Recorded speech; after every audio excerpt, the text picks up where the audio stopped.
So welcome everybody. Welcome Ade to Champions for Earth.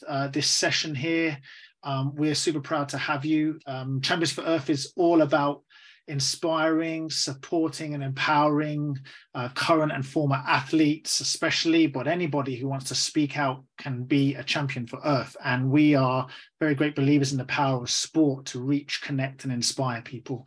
So it's our real pleasure and honor to have you here. Some of you will know Ade, and hopefully by the end of the session you'll know more about him. But Ade is a Paralympic medalist from the Athens 2004 Games, a broadcaster, TV personality. He's done shows for Channel 4 News, Unreported World, and for the BBC, a really cool run of shows called Climate Change, Ade on the Frontline. Probably some other things that we don't quite know also, and he's also involved with Sir David King's activities, and he was a former guest on Champions for Earth. So it's super awesome to have you here, Ade. And yeah, what we'll do, if you want to just say a little bit about yourself, whatever, and then we've got a few questions to start off, and then we'll open the floor and see what comes along. But if you're happy, I'll pass over to you. Once again, welcome. Thank you, Ade. No, thank you, Etienne, and thank you, Laura, for inviting me here. This is, this is really an important topic, and it's only this weekend I was over at the Eden Project, and I was speaking to some young activists on climate change activists who are asking, how do we get more sports people involved in climate action? And then I remembered I was going to be doing some stuff for you guys, so it's pretty perfect that we've met up, and I've already spread the word out to the young activists to know about what you're all doing, which I think is I think it'll be a really lovely union. A little bit about myself. Etienne has mentioned a bit about my my background in sport. Competed at the Paralympics, 2 Paralympics. I got into sport as when I was 13 years old. I competed at my first Paralympics in Sydney 2000, and then Athens 2004, where I won the bronze. During my career was I don't know, it was about 10-12 years, but whilst I was competing as a Paralympic athlete, whilst I was competing for the Great Britain team, I knew that I had to find something else after sport. And I was very fortunate, really fortunate to stumble across broadcasting and TV world. I met some people who interviewed me when I made a kind of little mini series about extreme sports. And they really liked the cut of my jib. They thought I came across really well in front of camera. And they gave me the opportunity to work on TV. And I mean, I was really thankful for them and grateful, because as any former athlete, Etienne, Laura, you'll know that when you're about to retire from sport, one of the scariest moments is, what do you do next? What comes next? How do you redefine yourself? Because you usually finish from sport, you're pretty young. There's probably about 30 or 40 years of your career left. So for me, I was so fortunate to get into TV. And what TV gave me immediately was this incredible platform. I didn't know straight away that it was how powerful the platform was, and how much opportunities and how many doors or opportunities it was to spread knowledge and get my passion out there. But one of my first TV shows that I did, well, it was the very first TV show I did, was a kids show called Tiger. And it was all about endangered animals. And it was for Channel 5. Channel 5 sent, it was a children's program or TV series, and they sent me around the world, basically trying to tell the story and to try and get young kids passionate about wildlife and about species that were potentially going to become endangered. So I made that show, and I suddenly had I developed this passion for wildlife, but then I started doing travel shows as well. And also when I was much younger, I always had this wanderlust to travel the world. I always wanted to see the world. You know, my parents were very protective of me. They didn't allow me to go out much. And I used to look out the window of our house and see planes flying past and think, wish I was on that plane, and wonder where they were going, and dream of going to these exotic locations. So to suddenly have a career where I was able to travel around the world and see these places and meet these people was like a dream come true, especially after a career in sport. But it really became apparent to me over the years as I was traveling around the world that there was some incredibly awful things happening to our planet. I was meeting people all over the world who were struggling through famines, through droughts, who were becoming refugees. They were becoming displaced. There was resource wars all over the place. And this knowledge, firsthand knowledge of seeing these people and seeing these events, and also reading a book called The Revenge of Gaia by James Lovelock, really opened my mind to what was happening to our planet. And it started making me think, why do I not know more about our planet? This is our home. This the journey that we, the human race, have been on to actually evolve and prosper on this planet has been incredible.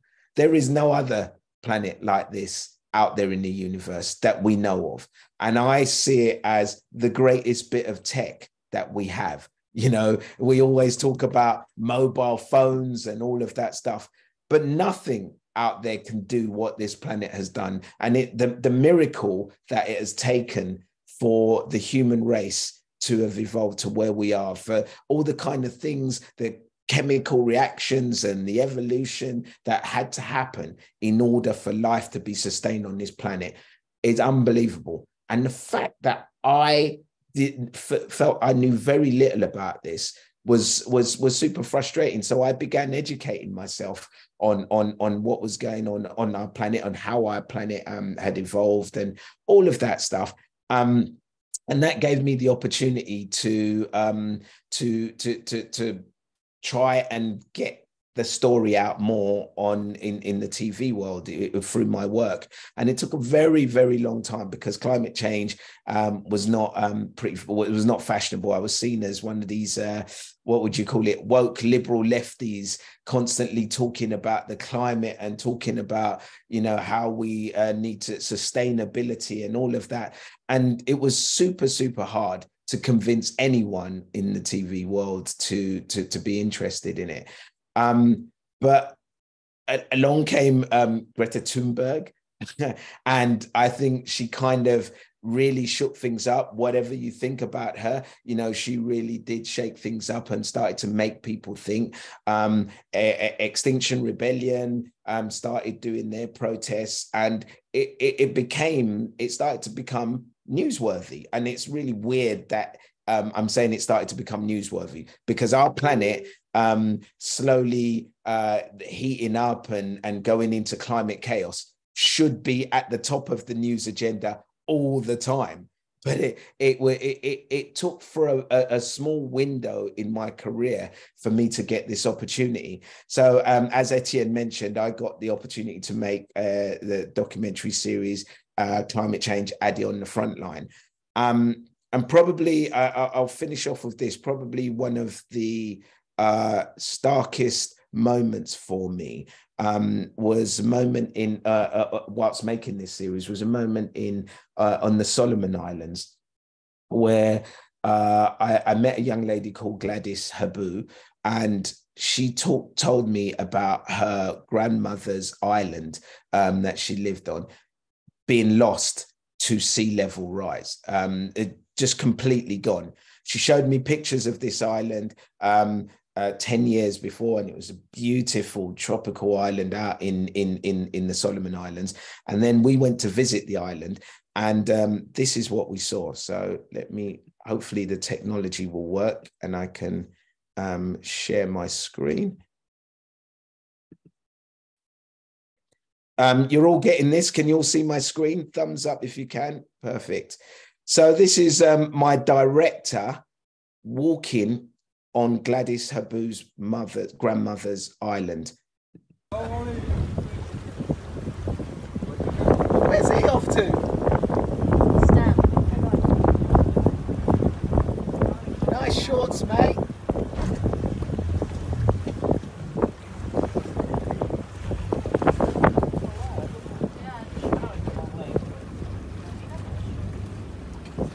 That'd be up to my neck.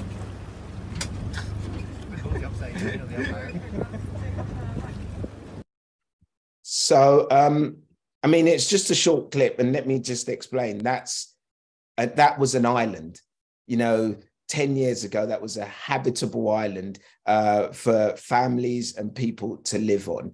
And that was my director literally walking in the middle of the ocean out there. And this is happening constantly all over the Solomon Islands. And when you think those people in the Solomon Islands, they produce probably 1/100th of a percentage of greenhouse gases on our planet. Yet they're paying the highest price. They are losing their homes. They're losing their jobs, their livelihoods, and even in some cases their lives. It was absolutely astonishing. I made a joke about it, saying it would be up to my neck, but he was literally walking on an island. You could all that was left was a tree stump, which you might have caught in the right-hand corner of that screen. So, therein lies just a little tiny part of my passion as to why I'm so passionate about dealing with this climate crisis, and why I feel we need to do something, and our governments need to completely change the way we think and run our countries and nations. So that was me. So if anyone wants to ask any questions after that, sorry. Yeah, excellent. Well, absolutely, we need to be getting our government to do what's necessary. And it's so glad to hear that you are passionate about this and you are speaking out in this area. And amazing to hear that you've been involved in it for so long as well. Just, yeah, so many lessons to take away from it. But I wonder, to start off with, just going back to sort of the framing of sport, where your origins lie, what lessons from sport do you still carry with you now that help you? I think one of the great things about sport is it teaches you to be humble. And what I mean by that is, as you guys know, it doesn't matter how many hours and how many years, how long you've trained and how good you've got, you're only as good as your last game or your last race or your last event. And you can have one day, when you get to a decent level, you can have many days where you are amazing, but there's always an opportunity, a chance that the next day you have a terribly off day. You have an off day where, for me, where you don't make shots or you make the wrong decisions. And what it does is it teaches you to respect the sport, and never take it for granted, and know that you have to you have to constantly work. It's a work in progress all the time. The other thing I would say is what I love about the sport, apart from the goal setting, the camaraderie, the communication lessons that I've learned from team sport. But I think sport gives you the opportunity to be better every day. It's kind of the converse to what I started off with, where I'm saying you have to be humble. But for instance, yesterday morning I was on the basketball court, shooting, getting ready for the playoffs next week. I probably shot about 500 to 600 shots. I reckon I probably made about 450 to 500 of those shots. And then I'll be on the court again tomorrow. And tomorrow, hopefully I'll make 501 shots, you know, but I know every day I have the opportunity to be better. And there's not many things that give you that clear, you know, systemic, methodical and numerical way of looking back and saying, I am better every day. And that's what sport gave me, you know, and that gives you a huge amount of confidence. I mean, what greater way to wake up knowing that every morning you can be better than you were the day before. And having that burning desire and that passion to actually get up and push through the pain barriers and all that is necessary to achieve those goals and to sacrifice things. And it's kind of the mentality that the majority of us need to adapt to get through this climate and nature crisis. And I'm wondering, how do we impart that kind of that drive and desire and motivation to play your part and to do your role in making things better? You know, because athletes, if we could sell the future that people need so they want it, like, we'd be moving a lot faster on this. Yeah, look, for us as athletes, our you know, our motivations change when you first start. I know about you guys, but as a kid, you know, first of all, it's for the love of the sport. That's you know, you get into a sport because you really love it. Then it's something that gives you health and fitness and boosts you. Then it's about getting into a team. Then it's about getting better. Then it's about winning medals. Then it's about trying to be the best in the world. And all of these are kind of like, in a way, materialistic sort of things. They're about us and about helping us. But when it comes to the climate crisis, I don't think there can be any better motivation than the motivation of saving our race. You know, because I think for many people, they might see it as an over-exaggeration. But look, when you've seen what I've seen around the world, when you look at the science and you look at the stats out there, we are in a battle for our race. Yes, it may take, you know, a century or a few centuries for us to be wiped out if we go at this rate. But what is going to happen? What's going to proceed? What's going to the events leading up to that are going to be absolutely catastrophic. The refugee crisis that it's going to lead to, the resource wars that it's going to lead to, you know, the slow destruction of habitations, the extinction levels that we're going to get. And think of it in this other way. For me, the biggest motivation is I have a 2-year-old son. You know, I want to leave a planet for him that is sustainable, that's hospitable, that he can live on and he can enjoy as much as I have enjoyed this planet. You know, I think it's this for me is a far bigger, greater, more important challenge than anything I've ever done. You know, this is the challenge for the future of our next generations. Sir David King, who you know, and Etienne talked about earlier. You know, recently I was at an event that he was talking at, and he said, in pretty stark words, that the next 5 years what we do as a human race in the next 5 years will impact what happens to the human race and to the planet for the next 2,000 years. This generation, our generation, we are basically in charge of the future of our planet right now.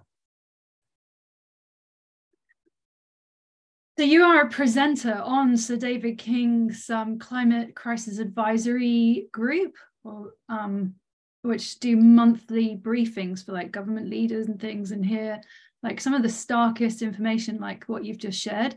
How do you stay positive? How do you keep yourself from slipping into kind of eco-anxiety? And I get asked this question a lot, and you know, I definitely do have down moments, especially at the beginning of my journey. But you know, my positivity comes in people. You know, I've traveled around the world and I've met people who are on the front line of the climate crisis, who are doing just incredible things. You know, they are resilient, but they are also the custodians of their lands, of their habitats. They understand, they have the knowledge, and they know how to protect our planet. And the solutions are out there. The solutions are there. You know, so, you know, my positivity is in the fact that I have hope in us. We've got this far. We've been on the planet for a long time. We've done incredible things. You know, we've landed a probe on an asteroid traveling 48,000 miles an hour through space. You know, we have got the technology, we have got the mindset. We've just, well, not mindset, but we've got the knowledge. We just have to change our way of thinking and start to live more in tune with our planet. So I don't get nervous anymore. I don't get worried anymore. What I do is I get focused, and that's a sports person's mentality. You know, when you're at the start line, when you're about to compete, you know, you could get bogged down in ifs, whats, maybes. You know, what would happen if I do this or do that? But actually, the ones of us who rise to the top, who are successful, we're successful is because we're able to focus. We're able to concentrate on the task at hand. And I know what the task at hand is. And staying focused on our positive contributions to prevent paralysis of fear of the collective failure. Like, we can only control what we can do. And if we keep focused on that and keep motivated, then that can help in that situation. You touched there a bit about those on the front line. So I wonder if you could share a bit about what climate and ecological justice means to you. Wow. Yeah, it's a big question. And you know, what we've got to understand is, you know, first and foremost, a big reason why we are in this climate crisis situation at the moment is inequality. You know, inequality has really been driven and is inexorably connected with the climate crisis. You know, we in the Northern Hemisphere have for centuries, since the beginning of industrialization, you know, reaped the benefits of fossil fuels, but have not really tackled and dealt with the consequences. You know, the consequences are being faced, you know, by the people in countries like Africa, in the Solomon Islands, in Australasia, in South America. You know, I think we're quite fortunate because we live in the Northern Hemisphere and in a part of the world which is not directly impacted by climate change. Yes, we've had floods, and yes, we've had some heat waves and extreme weather events, but not to the extent that they're having it in a lot of these nations around the world that are close to the equator. And so, you know, climate justice is about us, one, acknowledging the part we've played in this. You know, we talk so much about China and what China is doing, but China only really industrialized in the 70s. We've been industrialized for a century, and it's our emissions that have brought us to this point. It's our emissions that have taken us to this place. And we have to acknowledge that, and we have to then work with these developing nations, with the nations that are on the front line, on how do we make a just transition. And I heard Dr. Aranaba Ghosh, who's on our CCAG group, he talked about three things, and I think it was jobs, growth, and sustainability. So we need to find a way of, we need to get more jobs for people in these nations, in sustainable industries, to grow their economies. And we also need to know that their transition out of fossil fuels and out of greenhouse gas emitting resources may be slower than ours. You know, it's going to be different. You know, they need to slightly catch up, but they also we also need to help them move to more sustainable economies and more sustainable industries to move them forward. And trust comes into this as well. Trust, when we say, you know, when we have COPs, and at the COPs, at the various COPs in the past, the richer nations have said we were going to put 100 billion into a pot to help the poorer nations move forward. And so far, I think only 20 billion has been put in there. If we say we're going to put 100 billion in, we need to do that. Otherwise, they will never believe us. You know, they will never trust us. And in order for us to move forward, we all have to move forward together. So we need to find a way of doing this in an equitable way, and realize that inequality is a big part of this. And inequality is not a normal state for humans. No, it is not. And hearing Sir David King, and I think it was Johan Rockström, saying that we need to go beyond borders now, that this, you know, we are in one planet, one race, one challenge, and that we've got to act as one on this. And I really like the idea of the well-being economy, and sport could actually play such a huge role in a well-being economy where, you know, countries are judged actually by how happy and healthy their citizens are, and in that model sport. Well, Bhutan already do that. So one of the countries that I traveled to on my climate change series was Bhutan, and they measure gross national happiness. That is one of their main factors that they measure, rather than growth and all of that. They look at the happiness of their citizens, and that is a really important factor for them. Yeah, and I think it's paying dividends. You can see it when I was there, in the health and the well-being and the mental health of their citizens. Absolutely, love that. So brilliant. Backing over the net to the other side of things, have you experienced any criticism for speaking out about climate and nature, or any of the things that you've done, and how have you dealt with that if you have? Yeah, always. I think there's a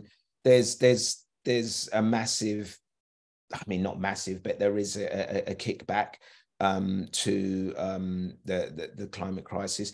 Thankfully, we don't have as many climate change or climate crisis deniers as we had in the past. You know, sort of 10 years ago, I was hugely frustrated watching TV shows on the news, and you would have people who would, having said that, I saw maybe a few months ago on BBC Question Time, someone who flat out said that climate change doesn't exist and that it's a myth.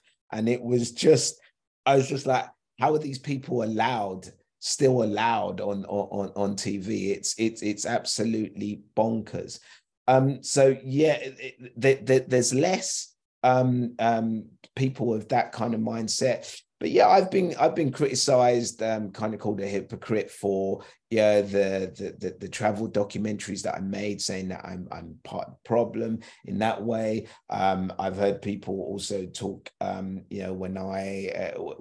you talk about sustainable growth, saying that, you know, for us to start moving to renewables and start using different sources of energy that doesn't rely on carbon, that it's going to make us all poorer, and it's going to we're going to have to take a step backwards in the quality of our lives. You know, you hear all of that, but you know, there's the science is there. You know, you can I just point to the science, and in terms of my footprint, I've been working really hard on my carbon footprint. I've been driving a electric vehicle since 2016.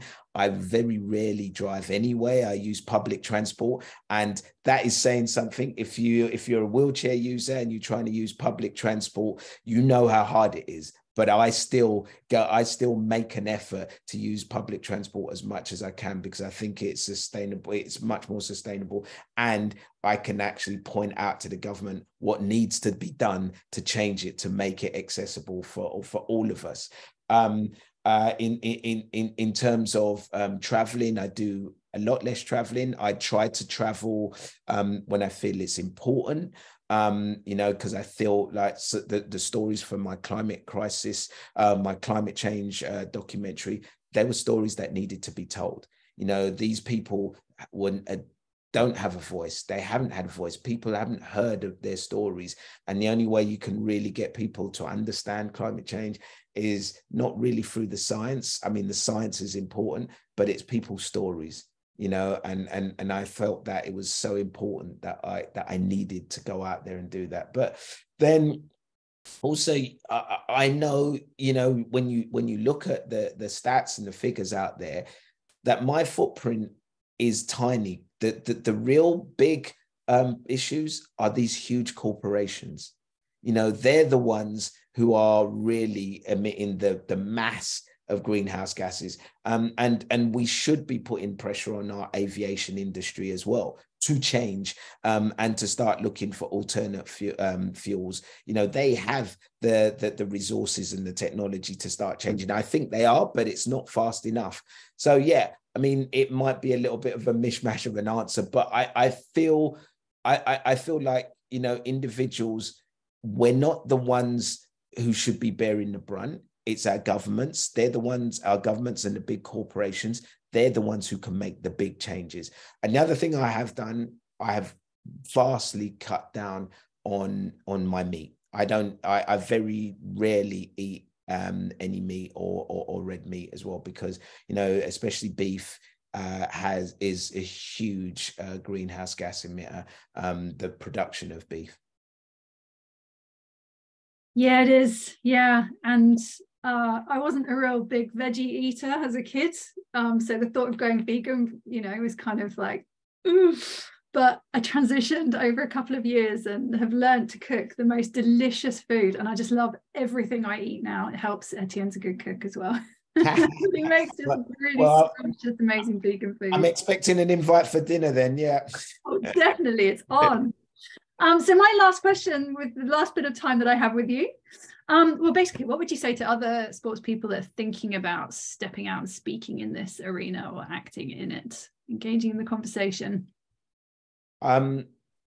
Look, I know for current athletes, it might be difficult because this can be seen as a political issue, the climate crisis. And, you know, you don't want to be distracted and you don't want to draw unnecessary attention upon yourself. But this is the biggest issue that we will ever face as a human race. And, you know, if we don't do something about it, all our sport, everything that we're trying to do will be meaningless, you know. And literally, we only have a few years to get this right.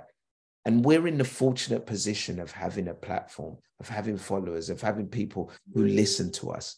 We can actually make some sort of change and make a difference, you know. And yes, it's important that you go out there and win your medals and be successful. But I think it's also important that, you know, when you're up there, that you also reach down and lift other people up as well and take people along with you. That's a really great answer, Ade. Thank you so much. And I'm going to hand over to Etienne now, who's going to call for questions from the floor. Thanks so much. All right. Thanks, Laura. Thank you, Laura. So yeah, I'm going to invite anybody who has questions or comments. You can type in the chat, or you can put your hand up if you want to put your Zoom hand up, or you can wave your hands and I can see you. But please be brave. I think Ade doesn't bite too hard. And I see we've got a first question from Annie. So Annie, I'll bring you in.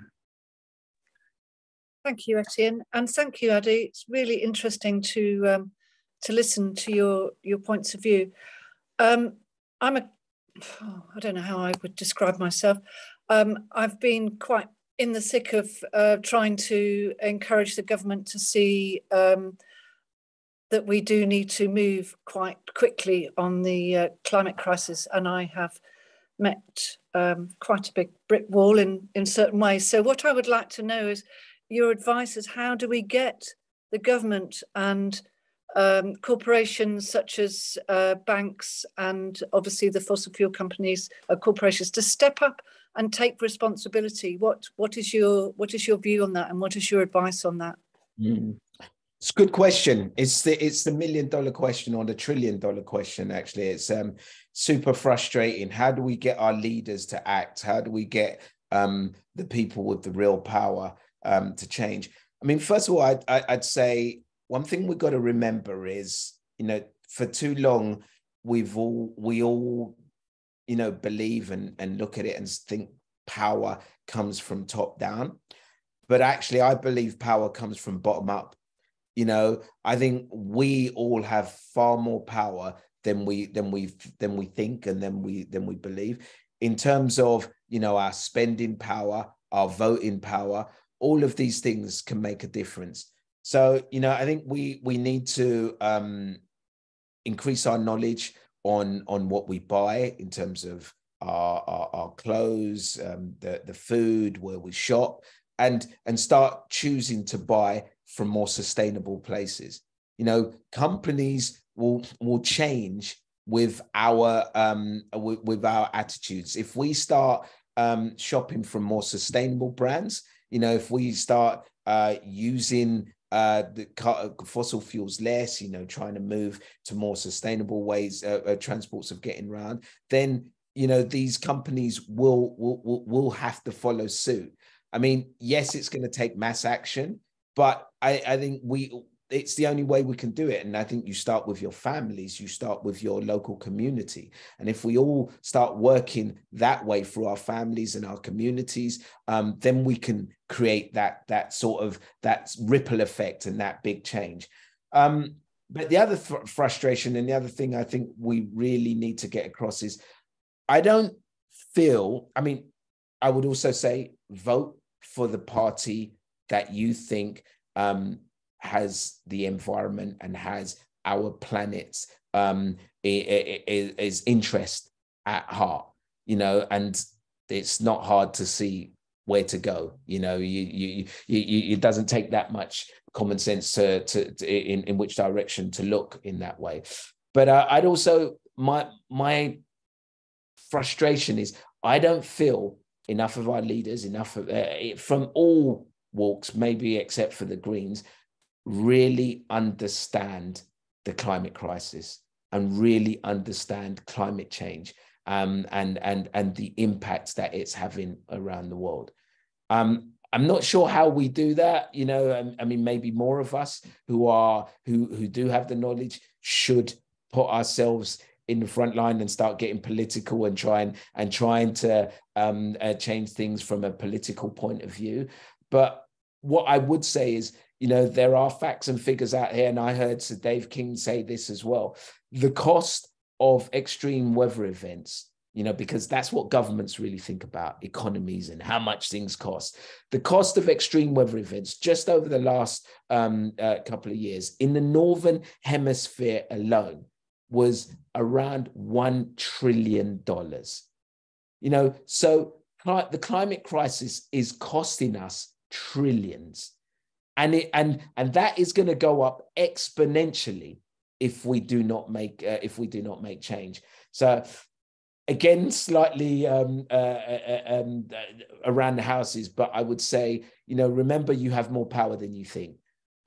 Vote in the right places, and where you can vote for the right people, and where you can, spread the knowledge. Continue to spread the knowledge. Thank you, Ade. And a question from the chat here as well, if I can pose it to you. It says, so you found your passion for the environment once you'd moved on from professional sport, but were you speaking out on other issues you cared about while you were still competing? And if so, did you have to overcome any barriers, inside and outside, to speak out? So were you kind of an activist, or were you, a campaigner whilst you were an active athlete? I mean, I always campaigned for disability rights. I was brought up from an activist background. My parents were from Nigeria. I was born in Nigeria, and we've had various dictatorships over there that we've had to deal with and combat. So I've always had that protest inside of me, but also the people who got me involved in sport, two physiotherapists called Owen and Kay, who were based in East London, and they were big disabled rights advocates. And I remember probably the first bit of activism I did was we wanted to get an accessible bus route in East London. All the buses weren't accessible. You couldn't get on if you're a wheelchair user. It was probably difficult for mothers with prams or parents with prams or anyone with any sort of mobility issues. So we went on High Street North in East Ham, a group of us all with in wheelchairs, and we held up the traffic with banners, and we made a nuisance of ourselves. We basically blocked the road, the main road in East London, probably for a couple of hours. And yes, we had a lot of people saying, giving us choice words and expletives. But I think it was a few months later, the 101, they got a bus which had a ramp that lowered down, and we created one of the first accessible bus routes in East London. So it needed to be done, and I think protest happens when a country, when a government and our leaders are weak, and they're not in touch with the people. They allow these issues to fester, because nobody wants to go out there. Who wants to go out there and be in the middle of the street and have everyone hating you and calling you names? You do this out of desperation. So when people are out there protesting, it's because they feel they have no other choice. So you shouldn't be looking at them. You should be looking at yourselves and thinking, what have we done wrong? Thank you, Ade. That's a great story. I'll have to put that in my little cap of stories. I'm going to go through the people who've got their Zoom hands up now. So David, I would wonder if it can come to you. And just to let you know, we'll probably do this for about another 5 or 7 or 8 minutes. So we may not get round, depending on how strong Ade's answers are. Let's see how we go, but we'll work. I'll try and keep them a little bit shorter so we can get as many questions. It's all good stuff. Thank you, Ade. Over to you, David. Thanks, Etienne, and thank you, Ade. It's been incredible so far, and really been following your work for a long time. So very glad to meet you on the call. Actually, Laura took my original question, because I was going to ask about Bhutan, because I've just found that was my favorite part of the series, and it was an incredible place to see, and to see just your relationship with the leader of Bhutan at the time as well. But instead, I'll ask you a slightly different question, which is, what's been the most joyful moment in the climate change documentaries that you've filmed and the places that you've been to? Oh, that's a really good question.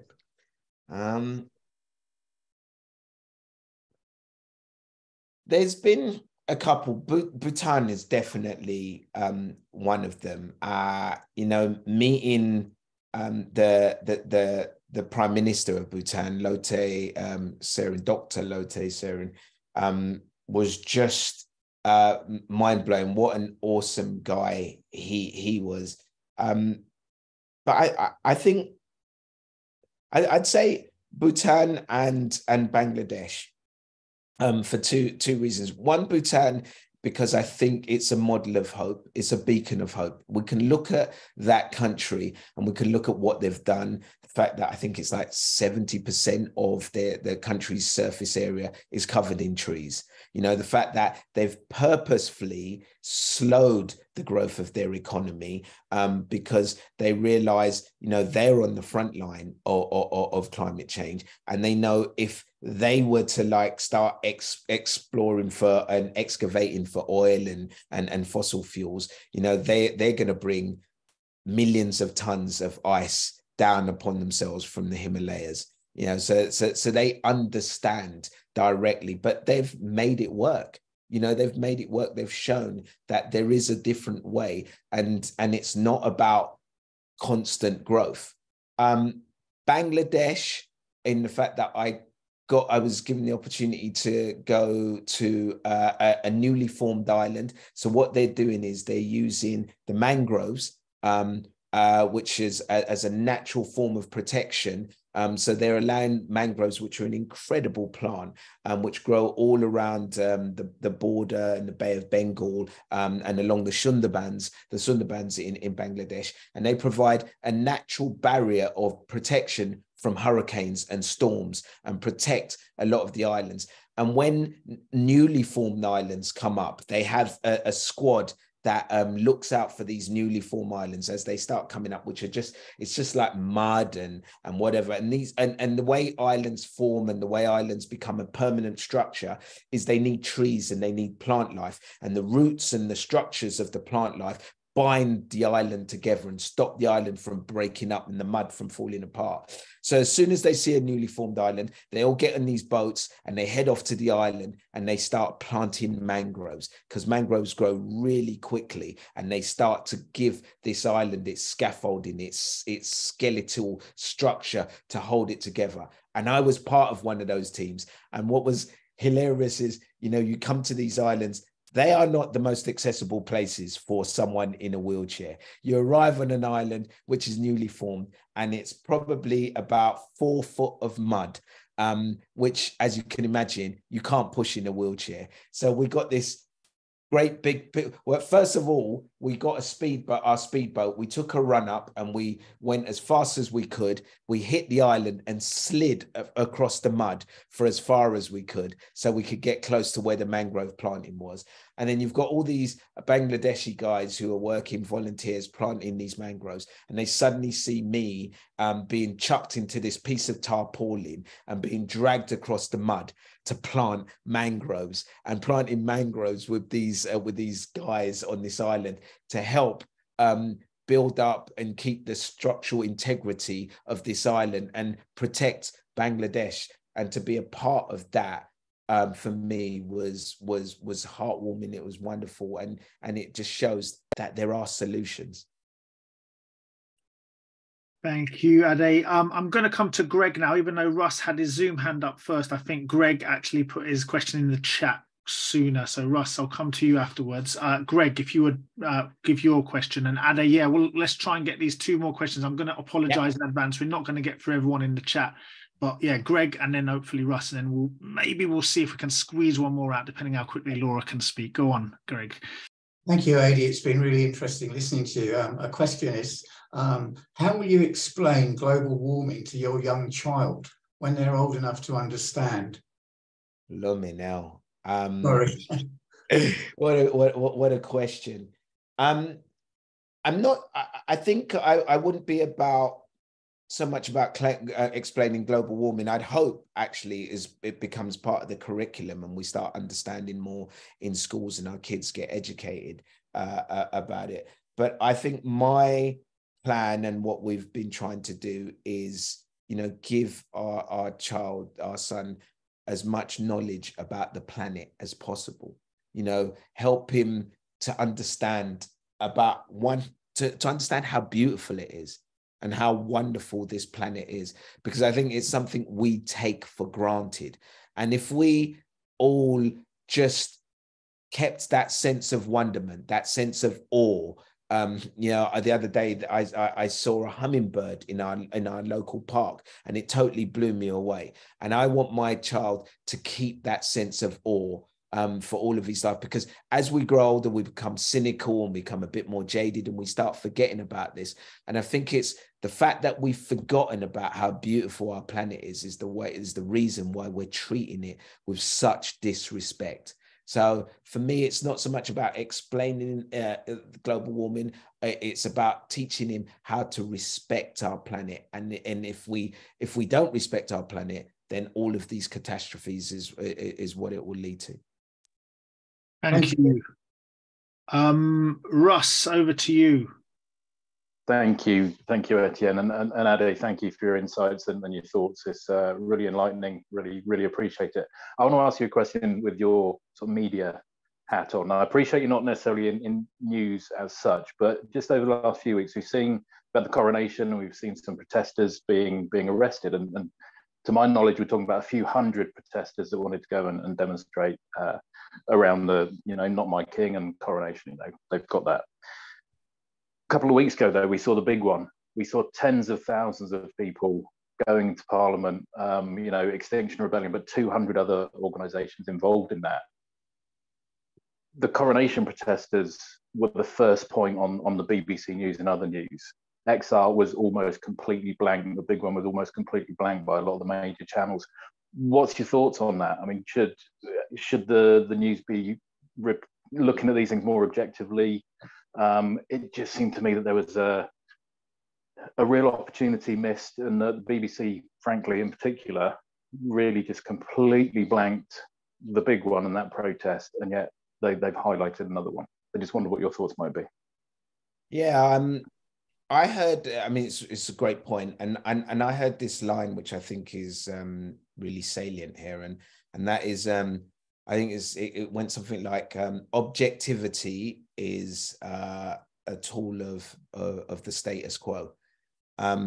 So, when people say we have to be objective, I mean, that objectivity comes from whoever is the dominant class or the dominant narrative around, because if we went back 100 years, people could completely talk about, or a couple of 100 years, people can completely talk about the slavery of Black people and talk about it and say they were being objective, because that was what was the narrative of the status quo. And the narrative right now, I think at the moment, is to protect industries. The reason why we're taking so long, I think, to transition into renewable industries is because there are so many people, so many players who've got a lot at stake in losing out if the fossil fuel industry is reduced or taken out completely. And it's how we get past that. I can't stand up for people at the BBC. I'm an independent journalist. And I'm frustrated as you are, that we do not, we do not, the narrative that is out there for me is one it's not helpful if we're going to actually sort out what we need to do with the climate crisis. People are protesting because, the science shows that our world is heating up, that our sea levels are rising, that there is a refugee crisis coming. And it's incumbent of news channels, of editors, heads of channels to start talking about this and talking about this seriously and fairly. And I don't think you need to be objective in terms of the climate crisis. It's happening. It's happening. And unless we do something about it, we're in dire straits. And what they should be talking about is connecting the dots between why are so many refugees coming here? Why are so many people, why are there so many wars starting up in countries? These, and why are certain products becoming harder and harder for us to get? It's because of the climate crisis. So yeah, I'm frustrated, and as frustrated as you are, and I am extremely worried about this new bill that's being brought out about protesting. Yet again, I say, we have to get political, and we have to get out there and make sure that our right to protest is out there. It's a sign of a healthy nation whether we like it or not, if we allow people to protest, that shows that your nation is healthy. Thank you so very much, Ade. Oh my word, there's so many things I'd like to pick up on, but we are out of time. So I just want to say thank you for on behalf of Champions for Earth and for everybody here.